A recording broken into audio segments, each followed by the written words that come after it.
Lucky phone पर उसकी माँ की आवाज पहचान गया था। मैं जल्दी आ जाऊंगा माँ, बस पढ़ाई खत्म होते ही आ जाऊंगा, लकी ने कहा। उसकी आंखें डबडबा आई थी। इससे पहले कि वो आगे और कुछ बोल पाता, उसकी माँ ने कहा, बस अब कितना पढ़ेगा, तू अब जल्दी से आ जा, मैंने तेरे लिए एक लड़की भी ढूंढ रखी है, माँ ने कहा। और ये सुनते ही लकी के होश उड़ गए। वो डिंपल के सदमे से अभी बाहर भी नहीं निकला था और उसकी माँ उसके लिए लड़की ढूंढ रही थी। माँ मैं अभी क्लास में हूँ, आपको थोड़ी देर बाद फोन करता हूँ, लकी ने आगे की बात से बचने के लिए कहा और फोन रख दिया। फिर वो क्लासरूम में आ गया। लकी तुम ठीक हो ना, साक्षी ने लकी के कंधे पर हाथ रखते हुए पूछा। उसे सच में लकी की चिंता हो रही थी। लकी ने उसकी ओर देखा और मुस्कुरा दिया। साक्षी ने हल्के हाथ से उसके कंधे को सहलाया और बोली, देखो वैसे अब इसमें पछताने जैसी कोई बात नहीं है। डिंपल का असली चेहरा हम दोनों के सामने आ गया है। अगर ये थोड़ी देर बाद आता ना तो दर्द ज्यादा होता, इसलिए जो हुआ ठीक ही हुआ। तुम्हें ऐसी लड़की के लिए परेशान नहीं होना चाहिए लकी, कोई जरूरत नहीं है तुम्हें दुखी होने की। लकी ने सिर्फ हाँ में अपना सिर हिलाया और अपनी मुस्कान को और थोड़ा सा बड़ा कर लिया। साक्षी के उसके कंधे पर हाथ रखने की वजह से लकी को अच्छा महसूस हो रहा था। कम से कम उसके आसपास कोई तो था जिस पर वो विश्वास कर सकता था। हाँ यार तू चिंता मत कर, तुझे इस डिंपल से भी अच्छी लड़की मिलेगी, देख लेना, प्रीतम ने दूसरी तरफ से उसके कंधे को थपथपाते हुए कहा। लकी को अब सचमुच काफी अच्छा लग रहा था। अच्छा चलो, आज हम तुम्हारे आजाद होने का ना जश्न मनाते हैं। मैं अपनी तरफ से तुम्हें ट्रीट दूंगी। कॉलेज के बाहर कहीं चलें? कैंटीन का खा खा करना मैं बोर हो गई हूं, साक्षी ने कहा। हाँ यार कैंटीन से तो मैं भी बोर हो गया हूं, प्रीतम ने कहा। साक्षी ने उसे घूर कर देखा और बोली, अबे तुम्हें कौन ले जा रहा है? ये सुनते ही प्रीतम को झटका सा लग गया। वो जानता था कि साक्षी बहुत ही साफ और सपाट बात करने वाली लड़की थी, लेकिन एक दिन वो उसकी इसी साफ गोई का शिकार हो जाएगा, उसे अंदाजा नहीं था। नहीं मैं तो खुद भी नहीं जा रहा था यार, मुझे तो निम्मी से मिलने के लिए जाना था। मैं तो बस बता रहा था कि मैं भी बोर हो गया हूँ कैंटीन का खा खा कर, प्रीतम ने अपनी ओर से सफाई देते हुए कहा। हाँ लेकिन ट्रीट तुम मुझे नहीं, मैं तुम्हें दूंगा, पर आज नहीं किसी और दिन। और इस बार हम उस चमन पाव भाजी वाले के पास नहीं जाएंगे, उससे थोड़ी दूरी पर सामने वाली लेन में जो रेस्टोरेंट है ना, सन एंड मून, वहां चलकर खाना खाएंगे, लकी ने कहा और अपनी जगह से खड़ा हो गया। साक्षी ने जब उसके मुंह से सन एंड मून का नाम सुना तो उसके कान खड़े हो गए। उसे उम्मीद नहीं थी कि लकी को डिंपल के जाने के बाद इतना बड़ा झटका लगेगा। जितना पैसा लकी 10 दिन में कमाता था, साक्षी ने सुना था कि सन एंड मून में उतना पैसा सिर्फ एक बार में ही पूरा हो जाता था। उसे विश्वास नहीं हो रहा था कि लकी इतना बड़ा कदम उठा लेगा। वो झिझक कर हंस पड़ी और बोली, हाँ ठीक है, मतलब ठीक है, मैं इंतजार करूंगी। वैसे तुम्हें एक बात बताऊं लकी, मैं ना अभी तक सन एंड मून के अंदर गई नहीं हूं। साक्षी के चेहरे पर हल्की सी शर्म आ गई थी। साक्षी को लगा कि लकी ने सिर्फ जज्बात में बहकर यह बात बोल दी थी कि वो उसे सन एंड मून में ट्रीट देने वाला था, लेकिन उसे मालूम नहीं था कि वो साक्षी को जिंदगी भर भी अगर वहां खिलाता तो भी उसकी जायदाद पर कोई असर नहीं होने वाला था। ठीक है तो फिर मिलते हैं फिर, बाय लकी, साक्षी ने कहा और वहां से निकल गई। इधर प्रीतम और उसके दूसरे दोस्त भी उसे अपने साथ लेकर कैंटीन की ओर आ गए। जैसे ही वो कैफेटेरिया में दाखिल होने वाले थे, अचानक से गर्वित रुक गया। उसकी आंखें उसके फोन पर गड़ी हुई थी और एक पल के लिए फोन को देखने के बाद गर्वित ने कहा, भाई साहब ये अमित ने ग्रुप चैट पर अपनी फजीयत करवा ली यार। खोलो अपना ग्रुप चैट, खोलो अपना हॉस्टल वाला ग्रुप, देखो क्या लिखा है इसने। लकी और प्रीतम ने तुरंत अपना फोन निकाला और हॉस्टल वाला ग्रुप खोल लिया। हालांकि लकी ने हॉस्टल छोड़ दिया था और सिर्फ डिंपल की वजह से वो एक छोटे से कमरे में रहने के लिए आ गया था, फिर भी उसने हॉस्टल का ग्रुप नहीं छोड़ा था और न ही प्रीतम और गर्वित उसे ग्रुप छोड़ने देना चाहते थे। गर्वित की बात सुनते ही तुरंत लकी और प्रीतम ने अपनी जेब से फोन निकाला और देखा।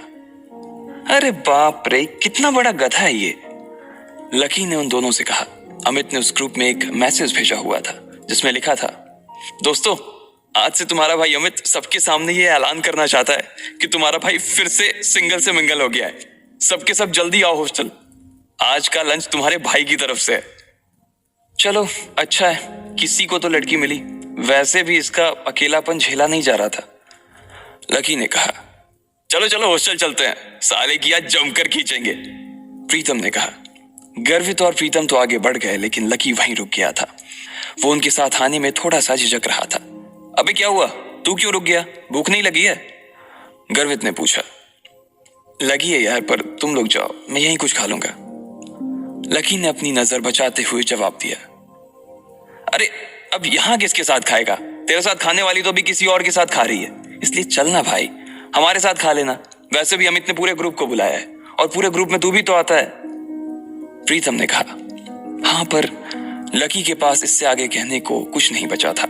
उसका मन तो उन दोनों के साथ जाने का बहुत कर रहा था, पर वो फिर से हॉस्टल नहीं जाना चाहता था। अब वो हॉस्टल का हिस्सा नहीं रह गया था, इसलिए उसे लग रहा था कि वहां खाना ठीक नहीं था। भाई मुझे मालूम है तू क्या सोच रहा है, लेकिन तुझे मालूम है कि हम क्या सोच रहे हैं? गर्वित ने कहा। क्या सोच रहा? लकी ने उत्साह में पूछा। प्रीतम और गर्वित दोनों मुस्कुराने लगे और लकी को देखकर बोले, आज के आज ही हम तेरा कमरा खाली कर देंगे। गर्वित ने कहा। क्यों क्यों खाली कर दोगे? लकी ने पूछा। क्योंकि तू फिर से हमारे साथ रहने के लिए आने वाला है साले। प्रीतम ने खुशी से उसके कंधे पर हाथ रखा और उसे खींचकर अपने साथ लाने लगा। लकी ये बात सुनकर खुश हो गया था। उसे लग रहा था कि डिंपल के जाने के बाद उस कमरे में वो अकेला हो जाएगा, लेकिन जब उसके ये दोस्त जिंदा थे तब तक वो उसे अकेले नहीं छोड़ने वाले थे। थैंक्स यार, तुम लोग हो तो मैं। इसके आगे लकी कुछ कह नहीं पा रहा था, लेकिन उसकी आंखों में दोस्तों के लिए प्यार साफ नजर आ रहा था। थोड़ी देर बाद जब वो तीनों हॉस्टल पहुंचे तो उन्होंने देखा कि एक लड़का और एक लड़की एक साथ एक पलंग पर हाथ पकड़कर बैठे हुए हैं। अरे अरे तुम लोग वापस आ गए? अमित ने चौंकते हुए लड़की का हाथ छोड़ा और तीनों को देखने लगा। अमित का कद हॉस्टल के बाकी लड़कों से लंबा था। उसका शरीर दुबला और सुडौल था। वो खेल कूद में बहुत अच्छा था। बेबी ये मेरे दोस्त हैं। दोस्तों ये मेरी बेबी, मेरा मतलब है मेरी गर्लफ्रेंड है रोशनी, म्यूजिक सीख रही है। अमित ने कहा और रोशनी ने सबको हाई किया। फिर अमित बोला, रोशनी ये मेरे रूममेट्स हैं, गर्वित, प्रीतम और लकी। लकी अब हमारे साथ नहीं रहता, लेकिन हमारे दिल में अभी भी जिंदा है लकी, है ना लकी? अमित ने थोड़े मजाकिया अंदाज में कहा। हाँ अमित भाई, पहले नहीं रहते थे, लेकिन अब भाई साहब हमारे साथ फिर से रहने के लिए आ रहे हैं, इसलिए आपने इनके बिस्तर पर जो वे प्रोटीन के डब्बे जमा रखे हैं ना, उन्हें जरा हटा लीजिए। गर्वित ने कहा। ये सुनते ही अमित का चेहरा खुशी से खिल गया। वो चाहता तो यही था कि लकी, जो कि उन सबकी जान था, वापस आ जाए, लेकिन वो ऐसे अचानक से वापस क्यों आ रहा था इस बात का उसे अंदाजा नहीं था। इसलिए उसने पूछा, पर क्या हुआ भाई, लैंडलॉर्ड से लड़ाई वड़ाई हो गई क्या? नहीं यार, ऐसा कुछ नहीं है, लकी ने धीमी आवाज में कहा। प्रीतम समझ गया था कि लकी को आगे की बात करने में शर्म आ रही थी, इसलिए इससे पहले कि अमित आगे कुछ बोलता, प्रीतम ने उसका बचाव करते हुए कहा, अरे भाई लाइफ है, कभी धूप कभी छांव चलता रहता है, तू ज्यादा सवाल मत कर यार, पलंग खाली कर यार जल्दी। प्रीतम ने कहा और रोशनी की ओर इशारा कर दिया। अमित समझ गया था कि वो उसके सामने इस बारे में कुछ बात नहीं करना चाहता था। अमित ने भी कुछ नहीं कहा और उन पांचों के बीच एक खामोशी छा गई। अमित ने उस चुप्पी को तोड़ते हुए कहा, चलो तो फिर आज रॉबिन्स कैफे पर खाना खाने के लिए चलते हैं। रोशनी की रूममेट भी आने वाली है। तुम्हें और किसी को बुलाना है? लकी तो डिंपल को बुला देना, वो भी आ जाएगी। अमित ने जैसे ही ये कहा, गर्वित और प्रीतम उसे गुस्से से देखने लगे। प्रीतम ने तो अपना सिर ही पकड़ लिया था। अमित की मोटी बुद्धि में उसके छोटे छोटे इशारे कभी नहीं घुस सकते थे। ये बात वो अच्छी तरह से समझ गया था। इधर लकी और डिंपल के बारे में सिर्फ उन तीनों को ही नहीं, बल्कि पूरे हॉस्टल को पता था। अमित को यह बात मालूम थी कि लकी डिंपल को कभी किसी अच्छी जगह खाने पर नहीं ले जा पाता था, इसलिए उसने सोचा कि उसको ये मौका भी वो अपनी तरफ से ही दे दे। अब इससे पहले कि प्रीतम लकी की घाव को ढकने की कोशिश करता, उसने खुद ही उसे कुरेदते हुए कहा, अमित मैं और डिंपल अब साथ नहीं है यार। तुम और डिंपल साथ नहीं हो मतलब? ये कब हुआ यार, और कैसे? अमित ने लकी से पूछा। उसका मुंह सवाल पूछने के बाद भी खुला का खुला ही रह गया था। अब जो हो गया सो हो गया ना यार, सब आज ही जानना है क्या तेरे को? गर्वित ने उसे फटकारते हुए कहा। अमित समझ गया था कि इस बारे में बात करने के लिए सही मौका नहीं था। अमित हमें निकलना चाहिए यार, मेरी रूममेट्स का मैसेज आया है कि वो लोग निकल चुकी हैं। वो लोग पहले से ही बहुत भूखी हैं और अगर हमने उन्हें वेट कराया ना तो वो मुझे ग्रिल करेंगी यार, रोशनी ने कहा। हाँ अब ऐसा है तो प्रीतम जी, गर्वित जी और लकी जी, आप अपने अपने कपड़े बदलो। प्रीतम तू लकी को कुछ बढ़िया से दे देना यार, और प्लीज सब लोग जल्दी तैयार हो जाओ, हम लोग बाहर इंतजार कर रहे हैं, अमित ने कहा और रोशनी का हाथ थाम कर बाहर आ गया। इधर प्रीतम ने कमरे का दरवाजा बंद कर लिया था। अमित और रोशनी कमरे के बाहर थे, जहां अमित बार बार कमरे के दरवाजे की ओर देख रहा था। वहीं रोशनी अपने हाथ बांधे और मुंह फुलाए बरामदे के उस पार देख रही थी। जब अमित की नजर रोशनी पर पड़ी तो वो समझ गया कि कोई तो बात थी। जिस तरह से वो हाथ बांध कर खड़ी थी, उससे साफ समझ आ रहा था कि रोशनी को किसी बात पर तो गुस्सा आ रहा था। क्या हुआ बेबी, कुछ हुआ है क्या? अमित ने पूछा। नहीं कुछ नहीं यार, बस ऐसे ही। रोशनी ने कहा और अपना चेहरा दूसरी ओर घुमा लिया। बोलो ना बेबी, क्या हुआ? मेरी कोई बात बुरी लग गई क्या आपको? अमित ने फिर से पूछा। रोशनी ने एक बार के लिए उसे देखा और फिर एक गहरी सांस लेते हुए बोली, तुम्हें ऐसा नहीं लगता कि तुम्हारे ये जो रूममेट्स हैं ये बहुत ही एवरेज हैं? मतलब तुम खुद को देखो ना, ना गर्वित की शक्ल अच्छी है, ना प्रीतम की पर्सनालिटी में कोई अपील है, और चलो लकी तो फिर भी थोड़ा बहुत अच्छा लगता है, लेकिन वो जिस तरह से रहता है, जिस तरह के कपड़े पहनता है, उससे साफ दिखता है कि उसकी जेब टाइट है। अब ऐसे लोगों को मैं अपने रूममेट्स के सामने कैसे ले जाऊंगी यार, बताओ? अमित को उसकी बात सुनकर मन ही मन काफी अजीब लगा। हम सिर्फ खाना खाने ही तो जा रहे हैं, हम कोई ब्लाइंड डेट थोड़ी सेट कर रहे हैं इनके और तुम्हारे रूममेट्स के बीच, तो तुम फिर इतना परेशान क्यों हो रही हो? तुम्हें ऐसा लग रहा है कि मेरे रूममेट बाहर इतनी दूर इतनी धूप में सिर्फ खाने के लिए आ रही हैं? अमित तुम सच में डम्ब हो। अरे उन्होंने भले ही मेरे फेस पर ये बात ना कही हो, लेकिन मैं जानती हूँ ना कि वो सिर्फ तुम्हारे रूममेट्स के लिए मिलने आ रही हैं। क्या पता किसी को कोई पसंद आ जाए तो। मैंने तुम्हारी फोटो दिखाई थी, तुम्हें देखते ही सबकी जुबान ऐसे ही लप होने लगी थी, और उन्हें लगा कि तुम्हारे रूममेट्स भी तुम्हारे जैसे ही होंगे, इसलिए वो भी मुझे उन सबको भी खाने पर लाने के लिए कह रही थी।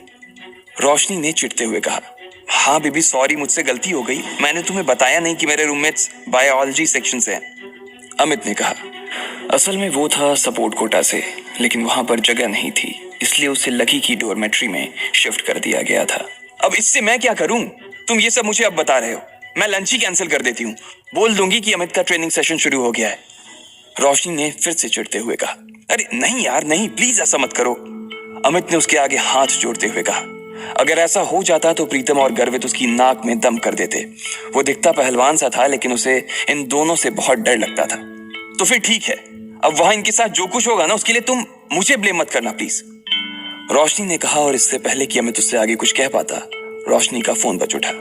हेलो, हाँ कोयल, अच्छा तुम लोग पहुंच गए? हाँ हाँ, इतनी भी क्या जल्दी है यार, जब तुम मिलोगे तो खुद ही देख लेना।